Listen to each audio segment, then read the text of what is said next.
ആദ്യമായിട്ട് ഞാൻ ദൈവത്തെ സ്തുതിക്കുകയും ദൈവത്തിൻ്റെ മഹത്വമുള്ള നാമത്തിന് സ്തുതി കരയേറ്റുകയും ചെയ്യുന്നു. ഇന്നത്തെ ആലോചനയ്ക്കായിട്ട് ഞാൻ സങ്കീർത്തനത്തിൽ തന്നെയാണ് ഒരു വേദഭാഗം വായിച്ച് ചിന്തിപ്പാൻ ആഗ്രഹിക്കുന്നത്.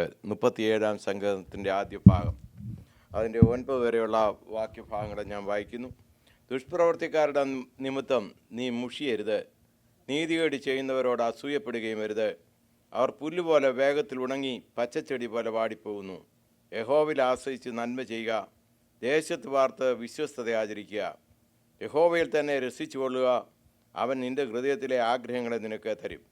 നിൻ്റെ വഴി യഹോവയെ ഫലമേൽപ്പിക്കുക, അവനിൽ തന്നെ ആശ്രയിക്കുക, അവൻ അത് നിർവഹിക്കും. അവൻ നിൻ്റെ പ്രവൃത്തിയെ നീതിയെ പ്രഭാതം പോലെയും നിൻ്റെ ന്യായത്തെ മധ്യാഹ്നം പോലെയും പ്രകാശിപ്പിക്കും. യഹോവയുടെ മുമ്പാകെ മിണ്ടാതെ ഇരുന്ന് അവനായി പ്രത്യാശിക്കുക. കാര്യസാധ്യം പ്രാപിക്കുന്നവനെയും ദുരുപായം പ്രയോഗിക്കുന്നവനെയും കുറിച്ച് നീ മുഷിയരുത്. കോപം കളഞ്ഞ ക്രോധം ഉപേക്ഷിക്കുക, മുഷിഞ്ഞു പോകരുത്, അത് ദോഷത്തിന് ഹേതുവാകുകയുള്ളൂ. ദുഷ്പ്രവർത്തിക്കാർ ഛേദിക്കപ്പെടും, യഹോവയിൽ പ്രത്യാശിക്കുന്നവരോ ഭൂമിയെ കൈവശമാക്കും. ഇതിൻ്റെ സംക്ഷിപ്തം എന്താണെന്ന് ചോദിച്ചാൽ, നമ്മൾ ദൈവത്തോട് ഫെയ്ത്ത്ഫുള്ളായിട്ടുള്ള ഒരു ജീവിതം നയിക്കണം എന്നുള്ളതാണ് അവിടെ ഉദ്ദേശിക്കുന്നത്. അതിന് കാരണം പറയുന്നത് ദൈവം വിശ്വസ്തനാണ്. ദൈവം വാക്ക് പറഞ്ഞാൽ മാറുന്നവനല്ല, വിശ്വസ്തനായ ഒരു ദൈവമാണ്. അവൻ ട്രസ്റ്റ് വർത്തിയാണ്. ട്രസ്റ്റ് ചെയ്യുവാൻ യോഗ്യതയുള്ള ഒരു വ്യക്തിയെയാണ് ട്രസ്റ്റ് വർത്തി എന്ന് പറയുന്നത്. അപ്പോൾ ഈ ഭാഗത്ത് നമ്മൾ വായിക്കുകയും വായിച്ചപ്പോൾ ഗ്രഹിക്കാൻ കഴിയുകയും ചെയ്തത് എന്താണെന്ന് ചോദിച്ചാൽ, ദൈവത്തെ ട്രസ്റ്റ് ചെയ്യാൻ സാധിക്കും. അവനൊരു ട്രസ്റ്റ് വർത്തി ഗോഡാണ്. അതുകൊണ്ട് നാം അവനെ ട്രസ്റ്റ് ചെയ്യണം. നാമും ട്രസ്റ്റ് ചെയ്യാൻ നമ്മളും ട്രസ്റ്റ് ചെയ്യാൻ കൊള്ളുന്നവരായി മുന്നേറണം എന്നുള്ളതാണ് ഇവിടുത്തെ ആഹ്വാനം. Praise the Lord. അപ്പോൾ എന്തുകൊണ്ട് നാം ദൈവത്തെ ട്രസ്റ്റ് ചെയ്യണം എന്നുള്ളതാണ് നമ്മൾ ചിന്തിക്കുമ്പോൾ, ഒന്നാമതായിട്ട് ദൈവം ഏകനാണ്. ഉൽപ്പത്തി പുസ്തകം 1:1 ഇപ്രകാരം പറയുന്നു, ആദിയിൽ ദൈവം ആകാശത്തെയും ഭൂമിയെയും സൃഷ്ടിച്ചു. അവിടെ ഏക ദൈവം ആദിയിൽ സ്വർഗവും ഭൂമിയുമൊക്കെ സൃഷ്ടിച്ചതായിട്ട് കാണുന്നു. അപ്പോൾ ദൈവം ഏകനാണ്. ആ ഏകനായ ദൈവത്തിന് പറയാനുള്ളത് ഐ ആം ഹും ഐ ആം. മോശ ചോദിക്കുന്നുണ്ട്, നിൻ്റെ പേരെന്താണ് കർത്താവേ? ദൈവത്തിനൊരു പേരിടാൻ ആർക്ക് കഴിയും? അപ്പോൾ ദൈവം പറയുകയാണ്, ഞാൻ അനാദിയുമായും ശാശ്വതമായും ദൈവമാണ്, എനിക്ക് ചേഞ്ച് വരാൻ പാടില്ല, ചേഞ്ച് വരാത്തവനാണ്. I am who I am, ഞാനാകുന്നു എന്ന് പറഞ്ഞാൽ ദൈവത്തിന് മാറ്റമില്ല. മാറ്റം വരാത്ത രൂപവൽക്കരിക്കപ്പെടേണ്ടതായ ഒരു വ്യക്തി അല്ല ദൈവം. അവൻ പൂർണ്ണനാണ്. അങ്ങനെയുള്ള ഒരു ദൈവത്തെയാണ് നാം വിളിച്ചപേക്ഷിക്കുന്നത്. മോശയോട് പറയുമ്പം വേറൊരു എക്സ്പ്ലനേഷൻ ദൈവം കൊടുക്കുന്നില്ല. ഞാനാണ്.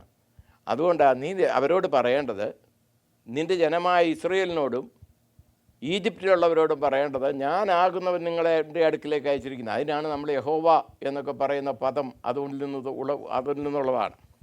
യാവേ, യഹോവ എന്ന് പറഞ്ഞാൽ ഞാനാകുന്നു. അപ്പോൾ മോശയോട് പറയുമ്പോൾ അത് എക്സ്പ്ലെയിൻ ചെയ്യുകയാണ്. യാവയാണ് ഞാൻ ഹും ഐ ആം ഹും ഐ ആം എന്ന് പറയുന്നു. Praise the Lord.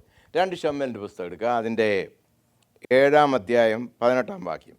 2 Samuel chapter 7 verse 18.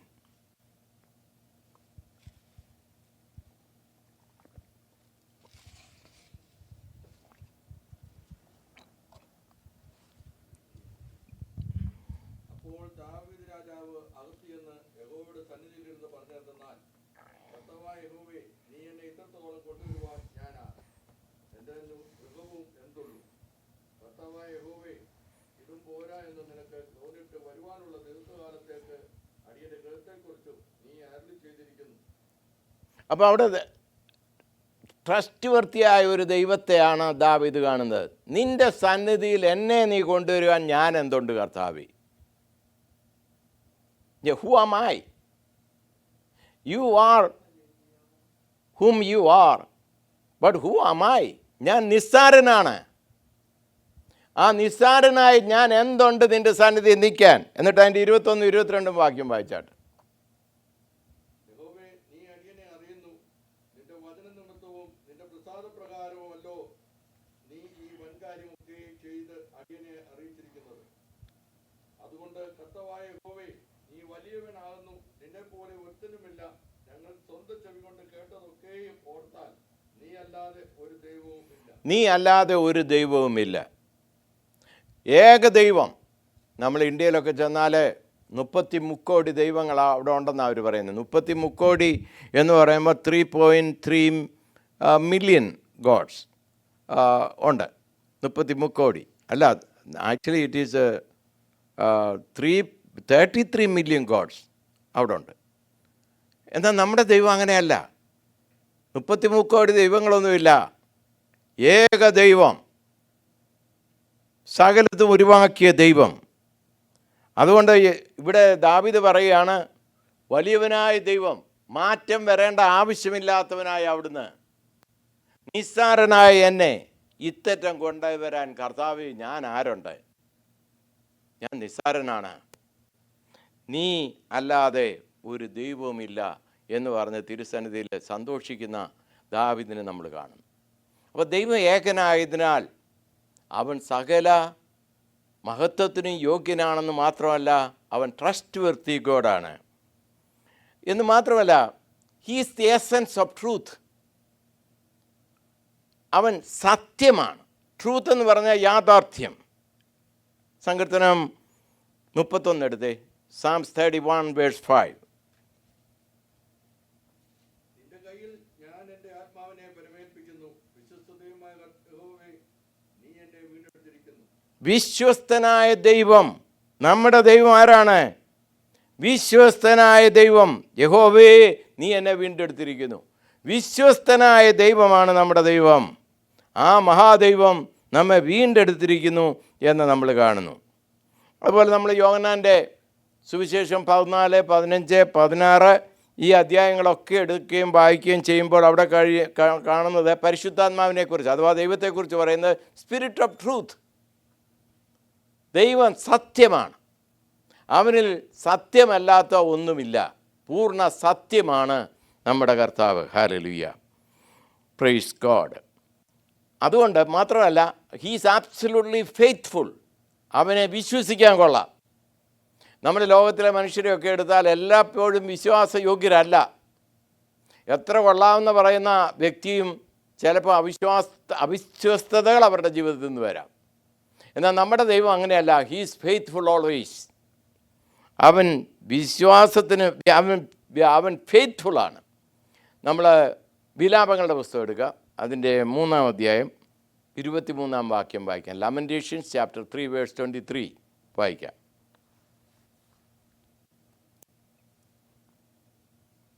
ലാമെന്റേഷൻസ് chapter 3 verse 23.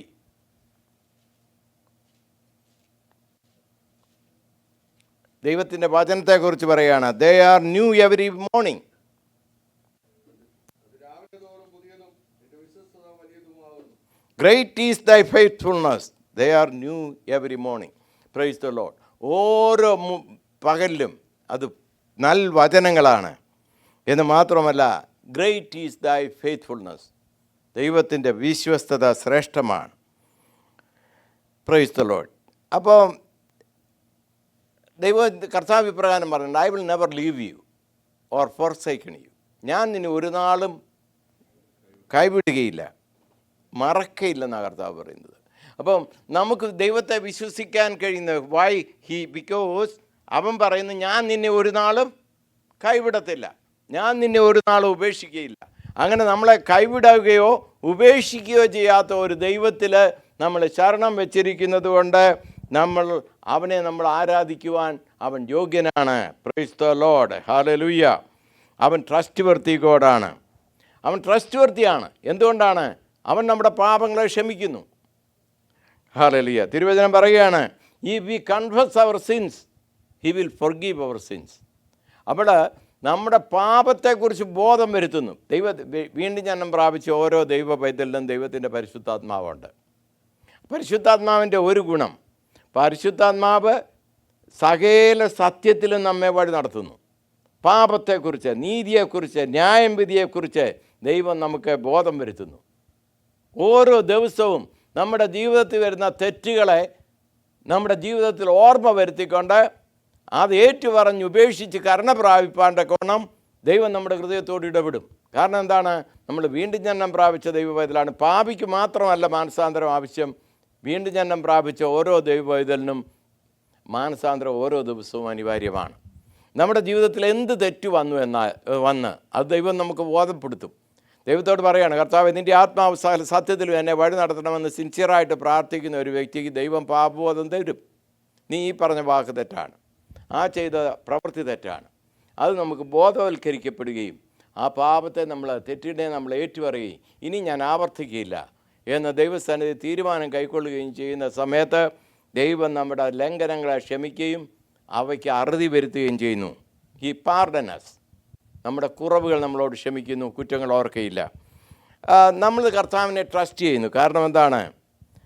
He give all provisions to us. നമ്മളാരും ഞാൻ ശ്വാസം വിടാൻ പോവാന്ന് ചിന്തിച്ചുകൊണ്ട് ആരെങ്കിലും ശ്വാസം വിടുന്നുണ്ടോ? ഞാനൊരു ഹൃദയത്തിൻ്റെ റിതം മിടിപ്പ് ഉണ്ടാക്കാൻ പോവുക, ആരെങ്കിലും അതൊക്കെ അത് കൽപ്പന ചെയ്യുന്നോ? ഒന്നുമില്ല.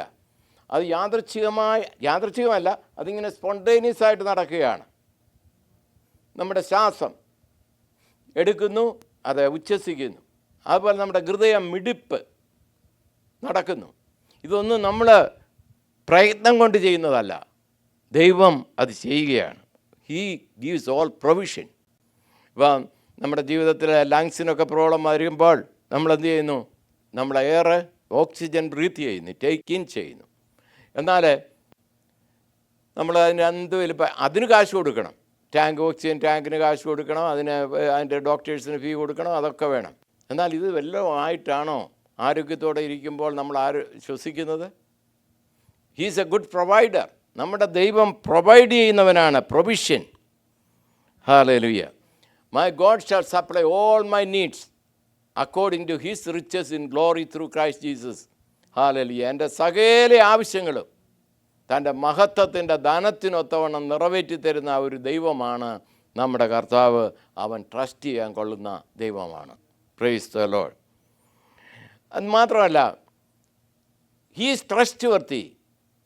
നമ്മുടെ പ്രാർത്ഥനകൾ അതുകൊണ്ട് ദൈവസന്നിധിയിൽ കഴിക്കുവാൻ നമുക്ക് കഴിയുന്നു. അവൻ ട്രസ്റ്റ് വർത്തി ഗോഡാണ്. കർത്താവ് നമ്മൾ കഴിക്കുന്ന എല്ലാ പ്രാർത്ഥനകളും കേൾക്കുന്നുണ്ട്. അവയ്ക്ക് മറുപടി നൽകുന്നവനാണ് നമ്മുടെ കർത്താവ്. സ്തോത്രം. Is a trustworthy God. യാചിപ്പീനെന്നാൽ ലഭിക്കും, മുട്ടുവീനെന്നാൽ തുറക്കും, അന്വേഷിപ്പീനെന്നാൽ കണ്ടെത്തും. അത് കർത്താവ് നമ്മളോട് വാക്ക് തന്നിരിക്കുകയാണ്. നമ്മുടെ പ്രാർത്ഥനയ്ക്ക് മറുപടിയുണ്ട്. എന്നാൽ മറുപടി എപ്പോഴും നമ്മുടെ താല്പര്യത്തിലായിരിക്കണമെന്ന് നിർബന്ധമില്ല. ദൈവം മറുപടി നൽകും. പൗലോസിന് മറുപടി കൊടുത്തോ? ദൈവമേ, എന്നെ ഈ ബോണ്ടേജിൽ നിന്ന് വിടുവിക്കണമേ. എൻ്റെ ശരീരത്തിലെ ശൂലമെന്നാണ് പൗലോസ് അതിനെക്കുറിച്ച് വിശേഷിപ്പിക്കുന്നത്. ശൂലം ശരീരത്ത് കുത്തിയാൽ നൊമ്പരമുണ്ട്. അപ്പോൾ തൻ്റെ ശരീരത്തോട് നൊമ്പരം ഇട്ടുകൊണ്ട് പോരാടുന്ന ഏതോ ഒരു അസുഖം ഉണ്ടായിരുന്നു. അതെന്താണെന്ന് പൗലോസ് വചനത്തിൽ എഴുതിയിട്ടില്ല. തൻ്റെ ശരീരത്തെ ദണ്ഡിപ്പിക്കുകയും വേദനിപ്പിക്കുകയും ചെയ്യുന്ന ഒരു ശൂലം തൻ്റെ ശരീരത്തിലുണ്ട്. പൗലോസ് പ്രാർത്ഥിച്ചു. പൗലോസ് ആദ്യം പ്രാർത്ഥിച്ചിട്ട് മറുപടി കിട്ടിയില്ല, പിന്നീട് പ്രാർത്ഥിച്ചിട്ട് മറുപടി കിട്ടിയില്ല.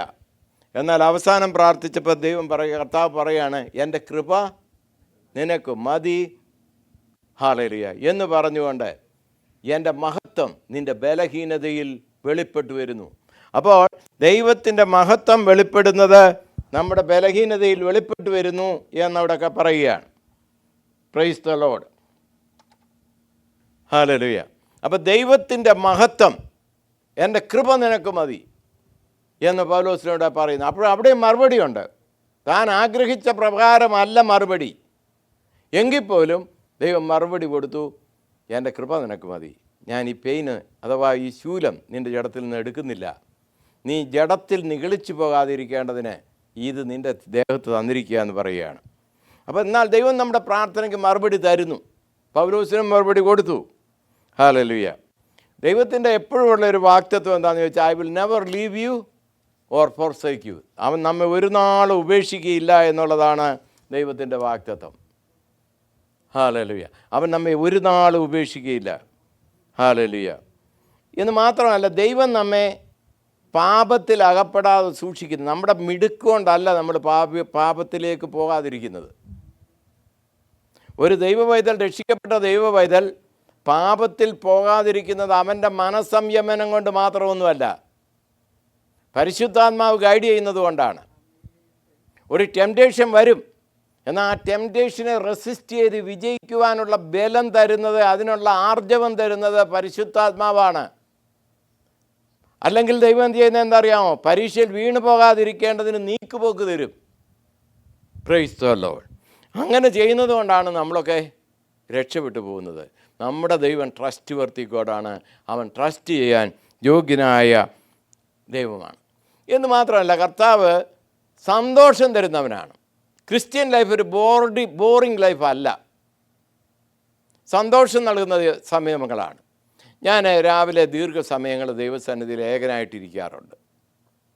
എനിക്കത് വലിയ സന്തോഷം ലഭിക്കുന്നു, എനിക്ക് വലിയ ആശ്വാസം ലഭിക്കുന്നു. കാരണം ദൈവികമായ പ്രസൻസ്, ദൈവവചനമൊക്കെ വായിച്ച് അല്പം ധ്യാനിച്ചിരിക്കുമ്പോൾ ഒരു സന്തോഷമുണ്ട്. അത് ഈ ലോകം തരുന്നത് പോലെയുള്ള സന്തോഷമല്ല. അതിനെക്കുറിച്ച് സങ്കീർത്തനക്കാരൻ പറയുന്നത് ഇങ്ങനെയാണ്. സങ്കീർത്തനം 16 എടുത്ത് അതിൻ്റെ 11-ാം വാക്യം ഒന്ന് വായിച്ച്. 16-ാം സങ്കീർത്തനം 11-ാം, Psalm 16:11. ജീവന്റെ വഴി നീ എനിക്ക് കാണിച്ചു തരും. നിന്റെ സന്നിധിയിൽ സന്തോഷ പരിപൂർണതയും നിന്റെ വലത്തുഭാഗത്ത് എന്നും പ്രമോദങ്ങളുമുണ്ട്. അവിടെ പറഞ്ഞിരിക്കുന്നത് നിന്റെ സന്നിധിയിൽ സന്തോഷ പരിപൂർണത എന്ന് പറഞ്ഞാൽ അതിന് പെർഫെക്റ്റ് ജോയിയാണ്. എന്നിട്ട് പറയുകയാണ് നിൻ്റെ വലത്ത് ഭാഗത്തെന്നും പ്രമോദങ്ങൾ. പ്രമോദമെന്ന് പറയുന്നത് ആമോദമാണ്, അതിന് ലിമിറ്റ്ലെസ് ജോയ്. അപ്പോൾ ഒരു ദൈവഭക്തനെ സംബന്ധിച്ചിടത്തോളം ലോകം നോക്കുമ്പോൾ ഇവനെ കള്ളുകുടിക്കാൻ പോകുന്നില്ല എന്നിട്ടും അവന് സന്തോഷം, ഇവന് തിയേറ്ററിൽ പോകുന്നില്ല എന്നിട്ടും സന്തോഷം, ഇവന് ദോഷവഴികളിലൊന്നും പോകുന്നില്ല, അവർ സന്തോഷിക്കുന്ന കാര്യങ്ങളിലൊന്നും അവർ പോകുന്നില്ല എന്നിട്ടും ഇവന് സന്തോഷം. ഇതെന്താ കാരണം? കാരണം അവിടെ പറയുകയാണ് നിൻ്റെ സന്നിധിയിൽ സന്തോഷ പരിപൂർണതയും നിൻ്റെ വലത്തുഭാഗത്തൊന്നും പ്രമോദങ്ങളുമുണ്ട്. ഹല്ലേലൂയ. ഈ കർത്താവ് കേവലം ഒരു വ്യക്തിയല്ല, അവൻ പവർഫുള്ളാണ്. അപ്പം നമുക്കതുകൊണ്ട് ട്രസ്റ്റ് ചെയ്യാൻ. ഇവനെ കഴിവ് കെട്ടവനല്ല, ഇവൻ കഴിവുള്ളവനായ ഒരു ദൈവമാണ്. അതുകൊണ്ടാണ് നമ്മൾ ട്രസ്റ്റ് ചെയ്യുന്നത്. നമ്മൾ മത്തായിയുടെ സുവിശേഷം 28 ആ വാക്യം നമ്മൾ ഓർക്കുന്നുണ്ടല്ലോ. 18 മുതലുള്ള വാക്യങ്ങൾ വായിക്കുന്നത്, സ്വർഗത്തിലും ഭൂമിയിലുമുള്ള സകല അധികാരവും എനിക്ക് ലഭിച്ചിരിക്കുന്നു. സ്വർഗത്തിലും ഭൂമിയിലും എന്നുള്ള ഓൾ ക്രിയേഷനിലുള്ള സകല പവറും എനിക്കുള്ളതാണ് യേശു പറയുക. അതുകൊണ്ട് നിങ്ങൾ പുറപ്പെട്ട് പിതാവിൻ്റെയും പുത്രൻ്റെയും നാമത്തിൽ മാനസാന്തരപ്പെടുന്നവർക്ക് സ്നാനം കൊടുക്കുകയും സഭയോട് ചേർക്കുകയും ചെയ്തുകൊണ്ട് പോകണമെന്നുള്ള ആ നിർദ്ദേശം കൊടുക്കുന്ന great command. Praise the Lord. അപ്പോൾ അവിടെ പറയുന്നത് എനിക്ക് സകല അധികാരമുണ്ട്. സർവശക്തനായ ദൈവത്തിന് സർവ്വ അധികാരമുള്ളവനാണ്. അങ്ങനെയുള്ള ഒരു ദൈവത്തെയാണ് നമ്മൾ ട്രസ്റ്റ് ചെയ്യുന്നത്. Praise the Lord. ഈ ദൈവം നമ്മെ സ്നേഹിക്കുന്നത് അൺകണ്ടീഷണലായിട്ടാണ്. ദൈവത്തിലേക്ക് ആശ്രയം വയ്ക്കുന്ന ഒരു വ്യക്തിയെ അൺകണ്ടീഷണലായിട്ട് ദൈവം സ്നേഹിക്കുന്നു. നമ്മൾ യോഹന്നാന്റെ സുവിശേഷം 15 എടുത്ത്, ജോൺ ചാപ്റ്റർ 15:9. നമുക്കറിയാം അഗപ്പേ ലവ്. ദൈവത്തിൻ്റെ സ്നേഹമെന്ന് പറയുന്നത് നമ്മുടെ സ്നേഹം പോലെയല്ല, അത് അഗപ്പേ ലവ് ആണ്.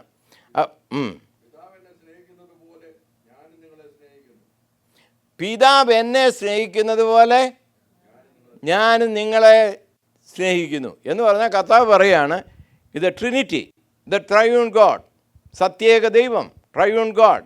ആ ട്രയൂൺ ഗോഡിൽ പിതാവും പുത്രനും പരിശുദ്ധാത്മാവും പരസ്പരം സ്നേഹമുണ്ട്. അതിന് പറയുന്നത് സ്നേഹത്തിൻ്റെ പേര് അഗപ്പേന്നാണ്. നിഷ്കളങ്ക സ്നേഹം, ദൈവത്തിൻ്റെ സ്നേഹമാണ്. അപ്പോൾ ആ സ്നേഹം താൽ പിതാവ് പുത്രനെ സ്നേഹിക്കുന്നത് പോലെ കർത്താവ് പറയുകയാണ് വീണ്ടെടുക്കപ്പെട്ട ദൈവ കുഞ്ഞുങ്ങളെ നിങ്ങളെ ഞാൻ സ്നേഹിക്കുന്നു. അപ്പോൾ ഈ കർത്താവ് ട്രസ്റ്റ് വർത്തിയാണ്. പിതാവ് പുത്രനെയും പുത്രൻ പിതാവിനെയും പരിശുദ്ധാത്മാവിനെയും സ്നേഹിക്കുന്ന പ്രകാരം തന്നെ നിഷ്കളങ്കമായി കർത്താവ് വീണ്ടെടുക്കപ്പെട്ട ദൈവ പൈതലിനെ സ്നേഹിക്കുന്നു എന്നുള്ള അറിവ് നമുക്കവനെ ട്രസ്റ്റ് ചെയ്യുവാൻ നമ്മളെ പ്രേരിപ്പിക്കുന്നു. അല്ലേ, അവൻ ട്രസ്റ്റ് വർത്തിയാണ്, അവൻ സകല ട്രസ്റ്റിനും യോഗ്യനാണ്. ഹല്ലേലൂയ, സ്തോത്രം.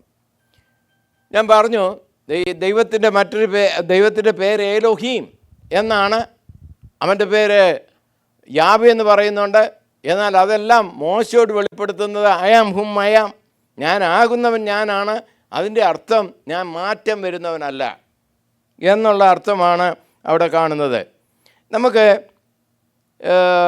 പുറപ്പാട് പുസ്തകം എടുക്കുക, അതിൻ്റെ 30-ാം അധ്യായം, എക്സോഡസ് ചാപ്റ്റർ 30 വേഴ്സ് 10-14. വായിക്കണമെന്നില്ല. അവിടെ നമ്മൾ കാണുന്നത് ഈ പുരോഹിതനെ കാണുന്നു, പുരോഹിതനും യാഗവും ഒക്കെ കാണുന്നുണ്ട്. ഹല്ലേലൂയ. അവിടെ അഹറോനെ കാണുന്നു. അഹറോൻ ഒരു പുരോഹിതനാണ്. അഹറോൻ ചെയ്യുന്ന എന്താണ്? മധ്യസ്ഥത ചെയ്യുകയാണ്. ദൈവത്തോട് മധ്യസ്ഥത ചെയ്യുകയാണ് ഈ ജനത്തെ അനുഗ്രഹിപ്പാൻ.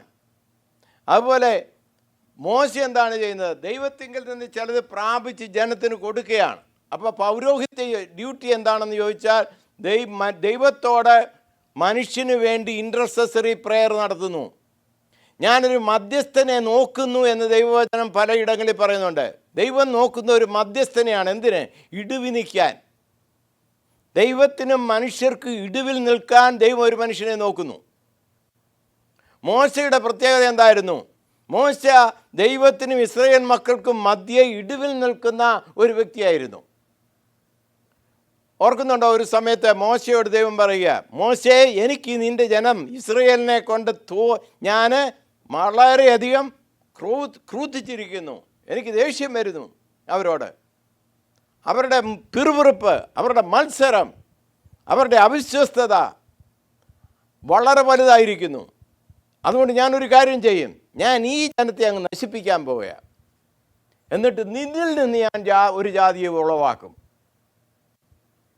മോശ പറഞ്ഞ എന്തോ, അങ്ങനെ ആയിക്കോട്ടെ, നല്ലൊരു കാര്യമാണ് നീ പറഞ്ഞു, ഈ ജനം എല്ലാം വഷളത്തുള്ളത്, എനിക്കും അത് തോന്നിയിട്ടുണ്ട്, ദൈവം അങ്ങനെ ചെയ്തു, ഞാൻ വിശ്വസ്തനായിട്ട് നിന്നോളാം, എൻ്റെ തലമുറ അങ്ങ് വലുതാക്കുമെന്ന് മോശ പറഞ്ഞില്ല. മോശ അവർക്ക് വേണ്ടി ഇടിവ് നിൽക്കുകയാണ്. He is standing in between Israelites before God. എന്നിട്ട് പറയുകയാണ്, കർത്താവേ, അത് നല്ലതല്ല, അത് നിൻ്റെ നാമത്തിന് അശുദ്ധമാണ്. ഈജിപ്തിൽ നിന്ന് മഹാത്ഭുതങ്ങളാലും അതിശയങ്ങളാലും പുറപ്പെടുവിക്കപ്പെട്ട ഈ ജനത്തെ ഒരു വാഗ്ദത്ത ദേശത്ത് എത്തിക്കാമെന്ന് നീ അവരോട് വാഗ്ദാനം ചെയ്തു. എന്നാൽ ഇത് കണ്ടറിഞ്ഞ മിസ്രൈമ്യരും ഇത് കേട്ടറിഞ്ഞ ജാതികളും പറയും, ഈ മഹാദൈവത്തിന് എന്ന് പറയുന്ന യഹോവയ്ക്ക് ഇവരെ വിടുവിപ്പാൻ കഴിഞ്ഞെങ്കിലും വാഗ്ദത്തം ചെയ്ത ദേശത്ത് എത്തിക്കാനുള്ള കഴിവില്ലാതെ പോയി എന്ന് പറഞ്ഞ് നിൻ്റെ നാമത്തിന് അശുദ്ധി ഉണ്ടാകും. അതുകൊണ്ട് അങ്ങനെ ചെയ്യരുത്. Praise the Lord. ആ ജനത്തിനു വേണ്ടി മധ്യസ്ഥത ചെയ്യുകയാണ്, അവരെ നശിപ്പിക്കാതിരിക്കാൻ. നമ്മുടെ ചുറ്റും ഒരു ജാതിയുണ്ട്, ഒരു ജനസമൂഹമുണ്ട്. അപ്പോൾ ഇന്നലെ പ്രസിഡൻറ്റ് ട്രംപിനൊരു വെടിയേറ്റു. നമ്മൾ എല്ലാവരും ന്യൂസിൽ അത് കണ്ടു. അദ്ദേഹത്തിൻ്റെ ഒരു ചെവിക്ക് വെടിയേറ്റു, അതിൻ്റെ മുകൾ ഭാഗത്ത്. കൊല്ലപ്പെടാൻ വളരെ ഈസിയായിരുന്നു. ചെവിയിൽ കൊള്ളാമെങ്കിൽ അത് തലയിലോട്ട് കൊണ്ടാൽ ഇഞ്ചുകളുടെ വ്യത്യാസമേ ഉള്ളൂ, അദ്ദേഹം മരിക്കാമായിരുന്നു. അല്ലെ നെഞ്ചത്ത് കൊണ്ടു, അങ്ങനെ ഏതെങ്കിലും മർമ്മ പ്രാധാന്യം അർഹിക്കുന്ന ഭാഗത്ത് കൊണ്ടിരുന്നെങ്കിൽ അദ്ദേഹം മരിക്കുമായിരുന്നു. ഞാൻ ഫോറോ എഗൻസ്റ്റ് പറയുകയല്ല, ആ മനുഷ്യന് വേണ്ടി പ്രാർത്ഥിക്കുന്ന ധാരാളം പേരുണ്ട്. അധികാരത്തിലിരിക്കുന്നവർക്ക് വേണ്ടി പ്രാർത്ഥിക്കാൻ ദൈവം പറയുന്നുണ്ട്. അത് അവർ നല്ലവരായാലും അഴുക്കളായവരായാലും ഭരണകർത്താക്കൾക്ക് വേണ്ടി പ്രാർത്ഥിക്കുവാൻ ദൈവം ജനത്തോട് കൽപ്പിക്കുന്നു. പുതിയ നിയമത്തിൽ അങ്ങനെ കൽപ്പനയുണ്ട്. പഴയ നിയമത്തിൽ ഇസ്രായേലിനെ ന്യായപാലനം ചെയ്യുന്നവർക്ക് വേണ്ടി പ്രാർത്ഥിക്കുവാൻ ഗൈഡ് ലൈൻസ് ഉണ്ട്. അപ്പോൾ നമ്മളെ ഭരിക്കുന്നവർക്ക് വേണ്ടി പ്രാർത്ഥിക്കുവാനുള്ള ഒരു വലിയ കടമ നമുക്കുണ്ട്. Praise the Lord. അദ്ദേഹത്തെ വിടുവിച്ചു. ഒരു പക്ഷേ അദ്ദേഹം ഈ രാജ്യത്ത് കുറേ നാളുകൂടെ ജീവിച്ചിരിക്കേണ്ടത് ദൈവഹിതമായിരിക്കാം. അതിലൂടെ എന്തെങ്കിലും നന്മയുണ്ടാകാം, നമുക്കറിഞ്ഞുകൂടാ. ദൈവം പ്രവർത്തിക്കുന്ന പ്രവൃത്തി. നമ്മൾ ഇന്ത്യ വിട്ടുപോകുന്നവരാണ്. ഇന്ത്യയിൽ ഭരിക്കുന്നവർക്ക് വേണ്ടി പ്രാർത്ഥിക്കുവാൻ വലിയൊരു ഉത്തരവാദിത്വമുണ്ട്. ഇന്ത്യയിൽ സുവിശേഷീകരണം വ്യാപരിക്കുവാനും നമ്മളെ പലപ്പോഴും ഉപദ്രവിക്കുന്ന ജനസമൂഹമാണെങ്കിലും അവരുടെ മാനസാന്തരം ദൈവത്തിങ്കിൽ നിന്ന് അവർക്കൊരു ഇടപെടലുണ്ടാകുവാൻ, മാനസാന്തരപ്പെടുവാൻ ദൈവം ഇടപെടേണ്ടതിന് വേണ്ടി നമുക്ക് പ്രാർത്ഥിക്കുവാനുള്ള ആഹ്വാനം തിരുവചനം തരുന്നു. അപ്പോൾ മധ്യസ്ഥ പ്രാർത്ഥന ഒരു ഭക്തൻ്റെ ഉത്തരവാദിത്വമാണ്. Praise the Lord. അപ്പോൾ ഇവിടെ നമ്മൾ പുറപ്പാട് പുസ്തകം 30 കാണുന്നത് അഹറോനെയും അവൻ്റെ കുടുംബത്തിലുള്ള പുരോഹിത വർഗത്തെയും കുറിച്ചാണ്, യാഗങ്ങളെക്കുറിച്ചാണ്. എന്നാൽ അവിടെ പറയുന്നത് എന്താണെന്ന് ചോദിച്ചാൽ, പുരോഹിതൻ ചെയ്യേണ്ടത് മധ്യസ്ഥത അർപ്പിക്കുകയാണ്. നിങ്ങൾ മധ്യസ്ഥത അർപ്പിക്കുവാൻ വേർതിരിക്കപ്പെട്ടവരാണ്. അതിനെക്കുറിച്ച് പത്രോസിൻ്റെ ഭാഷ്യം ഇങ്ങനെയാണ്: നിങ്ങളോ അന്ധകാരത്തിൽ നിന്ന് അത്ഭുത പ്രകാശത്തിലേക്ക് വിളിച്ചവൻ്റെ സദ്ഗുണങ്ങളെ ഘോഷിപ്പാൻ തക്കവണ്ണം തിരഞ്ഞെടുക്കപ്പെട്ട ഒരു ജാതി, രാജകീയ പുരോഹിത വർഗമാണെന്നാണ് പറയുന്നത്. നമ്മളൊരു പുരോഹിത വർഗമാണ്. ഈ നശിച്ചു പോകുന്ന ലോകത്തിനു വേണ്ടി ഇൻട്രസസറി പ്രെയർ നടത്തുവാൻ ദൈവം നമ്മെ വിളിച്ചിരിക്കുന്നു. അതാണ് നമ്മളെക്കുറിച്ച് ദൈവം ആഗ്രഹിക്കുന്നത്. നമ്മൾ പഴയ നിയമത്തിലൊരു മനുഷ്യനെ കാണുന്നുണ്ട്, യോന പ്രവാചകൻ. അദ്ദേഹത്തിൻ്റെ കഥ കേൾക്കാത്ത ആരുമില്ല ക്രിസ്തീയ കോളത്തിൽ. യോനയോട് ദൈവം പറഞ്ഞു, നീ നിനവയിലേക്ക് പോകാൻ പറഞ്ഞു. അവർ മാനസാന്തരപ്പെട്ടില്ലെങ്കിൽ അവരെ നശിപ്പിച്ച് കളയും. ഈ യോനയ്ക്ക് കേട്ടപ്പോഴേ തോന്നി ഇത് നശിപ്പിക്കാനൊന്നും പോകുന്നില്ല. കാരണം ഞാൻ ചെന്ന് പ്രസംഗിക്കും, ഞാൻ പ്രസംഗിക്കുന്നത് ദൈവത്തിൻ്റെ നാമത്തിലാകിയാൽ അവർ മാനസാന്തരപ്പെടും. ഇവൻ ഒരെണ്ണം മാനസാന്തരപ്പെടാൻ പാടില്ല. കാരണം ഇവരെ എൻ്റെ പൂർവികരെയൊക്കെ ശരിക്കും ഉപദ്രവിച്ചവരാണ്. അശ്ശൂരിൽപ്പെട്ട ഒരു സ്ഥലമാണ് നിനവേ എന്ന് പറയുന്നത്. അശ്ശൂർ, സിറിയ, പഴയ സിറിയ. അവർ ഒരിക്കൽ ഇസ്രയേലിനെ ആക്രമിച്ച് കീഴ്പ്പെടുത്തി. അവരുടെ പ്രായമുള്ളവരുടെ മൂക്കിലൊക്കെ ചൂണ്ട പോലെ ഒരു സാധനം കയറ്റിയിട്ട് അതിൽ കയർ പോലെ കയറ്റിയിട്ട് വഴിയെ വലിച്ചു കൊണ്ടുപോയി. ഇതുപോലെയുള്ള ക്രൂരമായിട്ട് ഇസ്രയേൽ ജനത്തോട് ഇടപെട്ട ഒരു ജാതിയാണ് നിനവിലുള്ളവർ. ഇപ്പോൾ ദൈവം പറയുകയാണ്, നീ അവരുടെ ഇടയിലേക്ക് എന്ന് മാനസാന്തരപ്പെടാൻ പ്രസംഗിക്കാനാണ് പറയുന്നത്. യോനയ്ക്കറിയാം, ഞാൻ പ്രസംഗിച്ചാൽ ഈ ജനം മാനസാന്തരപ്പെടും. ഇവനൊന്നും മാനസാന്തരപ്പെടണ്ട, ഇവരെല്ലാം നശിച്ച് പൊക്കോട്ടെ. അതുകൊണ്ട് ഞാൻ ചെയ്യുന്നത് നിനവേലോട്ട് പോകാതെ തർസീസിലോട്ട് പോവുക. പുള്ളിയുടെ ശൗര്യം കാണണം. നീ ചെയ്യുന്നത് ശരിയെന്ന് ചോദിക്കുമ്പോൾ പുള്ളി പറയുന്നത് ശരിയാന്നാണ് പറയുന്നത്. ഈ നാഥൻയാഹുവൊക്കെ നിന്ന് ഞാൻ അവരെ എല്ലാം നശിപ്പിക്കുമെന്നൊക്കെ സ്റ്റബേണായിട്ട് പറയുന്നത് പോലെയുള്ളൊരു സ്വരത്തിലാണ് യോന പറയുന്നത്. അത് നല്ല ശരിയാണ് എന്ന് ദൈവത്തോട് തന്നെ അങ്ങ് വാദിക്കുക. അപ്പോൾ ദൈവം ചോദിക്കുകയാണ്, യോനയെ, നിനക്ക് തണലേകുന്നതിന് വേണ്ടി ഞാൻ എഴുന്നേൽപ്പിച്ച ഒരു ചെറിയ ചെടി, അത് ഇല്ലാതായി തീർന്നു, അല്ലെ കരിഞ്ഞുപോയി. അതിന് നിനക്ക് വലിയ അയ്യോഭാവം, നിനക്ക് വലിയ സഹതാപം ആ ചെടിയോട്. എന്നാൽ വലം കൈയോ ഇടം കൈയോ ഇന്ന് തിരിച്ചറിയാൻ വയ്യാത്ത ഒരു ജാതിയാണ്, ജനസമൂഹമാണ് നിനവിലുള്ളത്. ആ ജനസമൂഹത്തെ മുഴുവൻ നശിപ്പിക്കണമെന്നാണോ നീ പറയുന്നത് എന്നാണ് ദൈവം ചോദിക്കുന്നത്. അവർ മാനസാന്തരപ്പെടേണ്ടതല്ലയോ? അപ്പം നിനവയെക്കുറിച്ചുള്ള മധ്യസ്ഥതയിൽ നിൽക്കേണ്ട വ്യക്തി, പ്രവാചകൻ, അവൻ്റെ ദർശനം വളരെ ചെറുതാണ്, ഹ്രസ്വമാണ്. അവൻ്റെ ജനത്തെ മാത്രമേ കാണുന്നുള്ളൂ. അവരോട് നിനവേക്കാർ ചെയ്ത തിന്മ മാത്രമേ ചിന്തിക്കുന്നുള്ളൂ. എന്നാൽ അവർ മനുഷ്യരാണെന്നോ എൻ്റെ ദൈവമായ യഹോവയാൽ സൃഷ്ടിക്കപ്പെട്ടവരാണ് ഈ മനുഷ്യരുമെന്നുള്ള ചിന്ത അവനിലേക്ക് വരുന്നില്ല. അവൻ്റെ സ്വാർത്ഥത, അവൻ്റെ കണ്ണിൻ്റെ ദർശനം വളരെ ചെറുതായിപ്പോയി. അതുകൊണ്ട് നിനവിലേക്ക് പോവുകയാണ്. അവനെ ഒരു വെയിൽ വിഴുങ്ങിയിട്ടും അവൻ പ്രശ്നമൊന്നുമില്ല. അവൻ അവിടെ നിന്ന് വരുമ്പോൾ ഈ വെയിൽ അല്ലെങ്കിൽ ഏത് മത്സ്യത്തിൻ്റെയോ മൃഗത്തിൻ്റെയോ ഒക്കെ വയറ്റിൽ ചെന്ന് കേട്ടാൽ അതിൻ്റെ എൻസൈമൊക്കെ, അത് പ്രൊഡ്യൂസ് ചെയ്യുന്ന ദഹനേന്ദ്രിയങ്ങളൊക്കെ പുറപ്പെടുവിക്കുന്ന എൻസൈം കൊണ്ട് ഈ ശരീരമൊക്കെ ഡീകളറൈസ്ഡാകാം, ഒരുപക്ഷെ നീല കളറാകാം. അപ്പോൾ ഈ പ്രവാചകൻ തെരുവിലൂടെ ഈ മീൻ ഛർദ്ദിക്കപ്പെട്ടവനായിട്ട് പോകുമ്പോൾ ഇവൻ്റെ ദേഹത്തൊക്കെ ഡീകളറേഷനൊക്കെ ഉണ്ടായിട്ടുണ്ട്. അവൻ പറയുകയാണ്, നിങ്ങൾ മാനസാന്തരപ്പെട്ടില്ലെങ്കിൽ 40 ദിവസം കഴിയുമ്പോൾ നിനവ നശിക്കും. മഹാദൈവമായ യഹോവയുടെ കൽപ്പനയാണ്. ഇവൻ്റെ രൂപവും ഭാവവും ഈ മീൻ ഛർദ്ദിക്കപ്പെട്ട് മീൻ്റെ വയറ്റിൽ കിടന്നേച്ച് 3 ദിവസം കിടന്നേച്ച് പുറത്ത് വന്നവനായി ഇവൻ്റെ നടപ്പും പറച്ചിലും എല്ലാം കേട്ടപ്പോഴേ അവർക്ക് പിടി കിട്ടി, ഇവൻ ഒരു വല്ലാത്ത പ്രകൃതമുള്ള മനുഷ്യൻ. ഇവൻ പറയുന്നത് ശരി, അച്ചട്ടാ, യഹോവയുടെ നാമത്തിൽ നടക്കാൻ പോകുന്ന കാര്യമാണ്, നടക്കും. അവിടെ പറയുന്നത് രാജാവ് തൊട്ട് മൃഗങ്ങൾ വരെ ഉപവസിച്ചെന്നാണ് പറയുന്നത്. മൃഗങ്ങൾക്ക് പോലും തീറ്റ കൊടുത്തില്ല. രാജാവ് തൊട്ട് ഉപവസിച്ചു, അനുതപിച്ചു, പ്രാർത്ഥിച്ചു, ദേശത്തിന് വിടുതൽ കിട്ടി, ദൈവത്തെ ആരാധിക്കാൻ തുടങ്ങി. ഹല്ലേലൂയ. നമ്മുടെ ചുറ്റുപാടുമുള്ള വ്യക്തി ജീവിതങ്ങളോട് കരുണയുള്ള ഹൃദയമായിരിക്കാൻ, ജോനെ പോലല്ല, സഹതാപമുള്ളവരായിരിക്കാൻ, സ്നേഹമുള്ളവരായിരിക്കാൻ. അവർ ഉപദ്രവിക്കുന്നുണ്ടായിരിക്കാം മിനിസ്ട്രിയെയൊക്കെ, നമ്മുടെ പ്രവർത്തനങ്ങളെയൊക്കെ.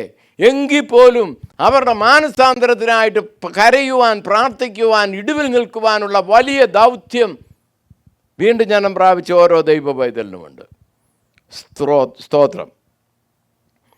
അപ്പം ദൈവം നമ്മുടെ പാപങ്ങൾ നാം അവനോട് ഏറ്റു പറയുന്നുവെങ്കിൽ കരുണ കാണിക്കുന്ന ദൈവമാണ്. നിനിവേക്കാർക്ക് വിടുതൽ കൊടുത്തു. ഞാൻ എൻ്റെ പാപത്തെ കർത്താവിനോട് പറയുമ്പോൾ അവൻ എൻ്റെ കൊണ്ട് കരുണ തോന്നി എൻ്റെ ലംഘനങ്ങൾക്ക് മാറ്റം തരും. തൻ്റെ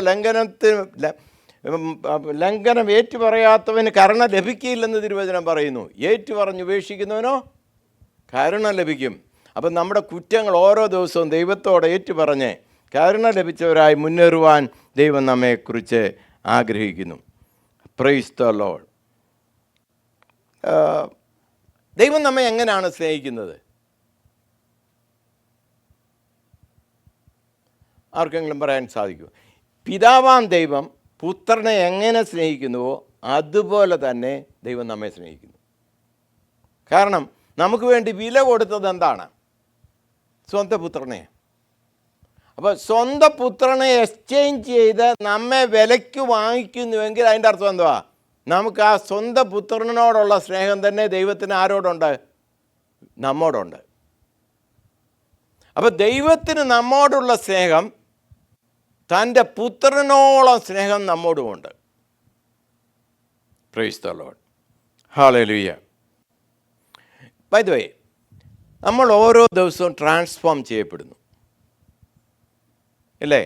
ഇന്നലേക്കാൾ ഇന്നു ഞാനൻ പ്രിയനാടിനോ ഏറ്റവും അടുത്തായത് എനിക്കെത്രയാ.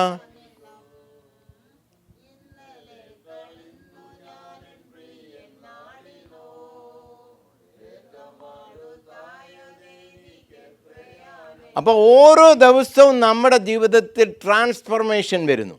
ഇന്നലേക്കാൾ ഇന്ന് ഞാൻ പ്രിയൻ നാടിനോട് അടുക്കുമ്പോൾ എൻ്റെ ജീവിതത്തിലൊരു ട്രാൻസ്ഫർമേഷൻ സംഭവിക്കുന്നു. ഇതുപോലെ ഒരു ട്രാൻസ്ഫർമേഷൻ ദൈവത്തിന് സംഭവിക്കുന്നുണ്ടോ? ഇല്ല. ഉണ്ടെങ്കിൽ അവൻ പൂർണ്ണമായ ദൈവമല്ല. He is less than perfection if he need A transformation. എനിക്ക് നിങ്ങൾക്കും ആവശ്യമുള്ളതുപോലെ ഒരു ട്രാൻസ്ഫർമേഷൻ ദൈവത്തിന് ആവശ്യമുണ്ടെങ്കിൽ ആ ദൈവം പൂർണ്ണ ദൈവമല്ല. അതുകൊണ്ടാണ് കർത്താവ് പറയുന്നത്, I am who I change not. ഞാനാകുന്നവൻ ഞാനാകുന്നു, എനിക്ക് മാറ്റം വരുവാൻ സാധ്യമല്ല എന്ന് ദൈവം പറയുന്നതിൻ്റെ കാരണം എന്താണെന്ന്? അങ്ങനെയല്ല, നാമോ ഓരോ ദിവസവും ട്രാൻസ്ഫോം മാറിക്കൊണ്ടിരിക്കുകയാണ്. മെറ്റാമോർഫോസിസ് നമ്മുടെ ജീവിതത്തിൽ സംഭവിക്കുന്നു. ട്രാൻസ്ഫർമേഷൻ ഓരോ ദിവസവും നടക്കുന്നു. പുത്രനോട് അനുരൂപമായി ഓരോ ദിവസവും നാം മാറ്റപ്പെടുന്നു. നമുക്ക് മാറ്റപ്പെടുന്നത് കൊണ്ട് നാം പെർഫെക്റ്റ് അല്ല, നാം പെർഫെക്റ്റ് ആയിക്കൊണ്ടേയിരിക്കുന്നു. ഒരിക്കൽ നാം അവനെ മുഖാമുഖമായി കാണുമ്പോൾ നാം അവനോട് അനുരൂപരായിത്തീരും. അപ്പം നമുക്ക് പെർഫെക്ഷൻ വന്നുകൊണ്ടേയിരിക്കുന്നു. നമ്മുടെ ദൈവം പെർഫെക്റ്റാണ്, അവന് ചേഞ്ച് ആവശ്യമില്ല, അവൻ ഒരു രീതിയിലും മാറ്റം വരാത്തത് അവനാണ്. അതുകൊണ്ട് അവൻ ട്രസ്റ്റ് വർത്തിയാണ്. അവനിൽ നമുക്ക് ആശ്രയിക്കാം, മുന്നേറാം. ദൈവം നമ്മെ അനുഗ്രഹിക്കട്ടെ, സഹായിക്കട്ടെ.